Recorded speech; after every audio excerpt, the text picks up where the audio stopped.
ఏ కోసన్నా కూడా మహిళల మీద గౌరవం లేదు, మర్యాద లేదు. రాజకీయం మొత్తాన్ని భ్రష్టు పట్టించడానికి మహిళల్ని పౌలుగా ఉపయోగించుకొని ఆఖరికి వాళ్ళ ఇంట్లో ఉన్న మహిళల్ని కూడా రోడ్డు మీద పెట్టుకోవడానికి కూడా వెనుకాడకుండా ఈ రాజకీయాలు చేసే పరిస్థితి. ఇప్పుడు ఇన్ని నీతులు చెప్తున్న మీరు అప్పట్లో ఏంటి ఎలా అన్నారు? మరి వీళ్ళ అమ్మ అని పిలిచిన భారతమ్మ అని పిలిచిన వాళ్ళకి వీళ్ళ నాన్నలకి ఏమవుతాడో ఒక్కసారి మనం కూడా ఆలోచన చేసుకోవాలి. ఇప్పుడు మిమ్మల్ని ఎవరు అరెస్ట్ చేయాలి? వాళ్ళు భ్రష్టు పట్టించారు రాజకీయాలని.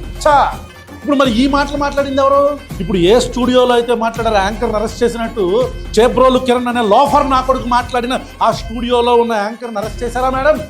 శుద్ధులు చెప్పొద్దండి అనిత గారు, శుద్ధులు చెప్పొద్దు. ఈ కేసులో 6 రోజులైపోయినా పట్టుకోకుండా ఇది పోలీసుల అలసత్వం కాదా?